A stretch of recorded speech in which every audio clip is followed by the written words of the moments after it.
Bienvenue à la vidéo où je vous explique l'air du cylindre. Avant de commencer, je voudrais juste vous faire un petit retour sur l'air d'un prisme et l'air d'une pyramide. Pour ces deux solides-là, on n'avait pas vraiment utilisé une formule, c'est plutôt juste de calculer l'air de chaque face. Par contre, ici pour un cylindre, on va utiliser une formule, surtout parce que tu as des disques et des secteurs circulaires. Donc, je vous rappelle, un cylindre, désolé, quand tu le déplies, le développement du cylindre, c'est une face rectangulaire avec deux disques. Et donc, la longueur ici correspond vraiment à la circonférence d'un des disques. Donc, c'est la même longueur. Donc, quand je veux trouver l'air latéral, donc l'air vraiment du rectangle ici, je fais vraiment juste base fois hauteur. Donc, l'air latéral d'un cylindre droit correspond à l'air d'un rectangle. Et je vous rappelle que l'air d'un rectangle, c'est base fois hauteur.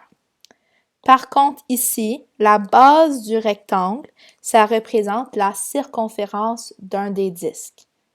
Donc ici, quand j'utilise ma formule, ma base, je vais la remplacer par la formule de la circonférence, puisque c'est la même longueur.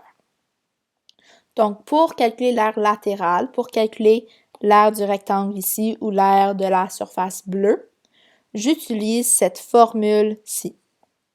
2πr, qui est l'air, la circonférence du disque, fois la hauteur du cylindre, qui est cette mesure ici, ou bien cette mesure-là. Et quand tu veux calculer l'air total, je vous rappelle, il faut juste additionner l'air des bases, puis tu en as deux dans ce cas-ci, à l'air latéral. Donc, j'ai deux exemples. On va juste en faire un aujourd'hui, puis un autre au prochain cours.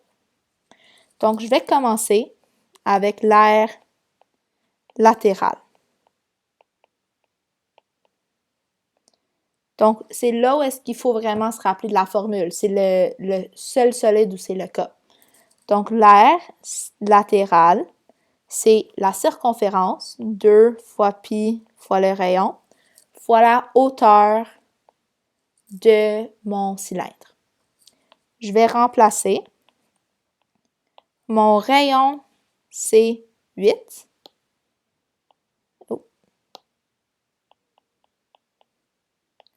Et ma hauteur, elle est de 14.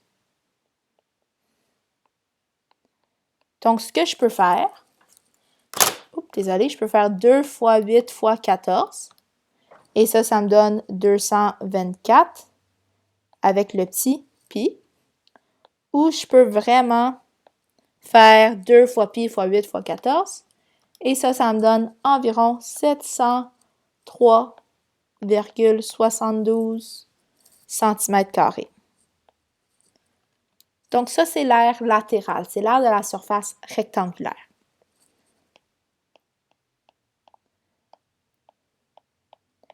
L'air des bases. Je vous rappelle, l'air des bases, ce sont des disques. Donc, ta formule, c'est pi fois rayon au carré. Mon rayon ici, c'est 8. 8 au carré, c'est 64. Et 64 fois pi, ça me donne 201,06. Mais ça, c'est l'air d'un disque seulement. Donc, l'air des bases, c'est 201,06 fois 2, puisque j'en ai 2.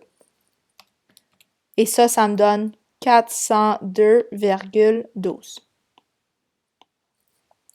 Et donc, cette mesure-là, c'est l'air latéral. Cette mesure-là, c'est l'air des deux bases. Et si je veux l'air total, il faut juste que je les additionne ensemble. Plus 402,12.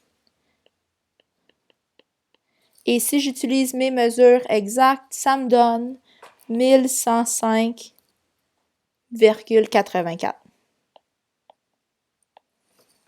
Donc ça serait ma réponse finale pour l'air total des cylindres ci-dessous. Juste un rappel tout le monde. L'air des bases, tes deux bases sont des disques. Donc c'est vraiment juste pi fois rayon carré. Par contre, tu en as deux. Donc c'est pour ça ici que je fais fois 2. L'air latéral, ce qui est important ici, c'est que ton air latéral, c'est un rectangle. La hauteur, c'est la même hauteur que le cylindre. Et ta base de ton rectangle, c'est la circonférence d'un des disques. Parce que quand je l'enroule, ça enroule le total de ma circonférence. Et donc, ma formule pour l'air latéral d'un cylindre, c'est 2 fois pi fois r, qui est la formule de la circonférence, fois la hauteur de ton cylindre. Parce que ça, c'est la base du rectangle fois sa hauteur. Donc, j'espère que cette vidéo vous a aidé. Et au prochain cours, on va calculer l'air total de ce cylindre-là. Si vous voulez déjà le faire, vous pouvez, puis on va le corriger ensemble. Donc, bonne journée tout le monde. À tantôt.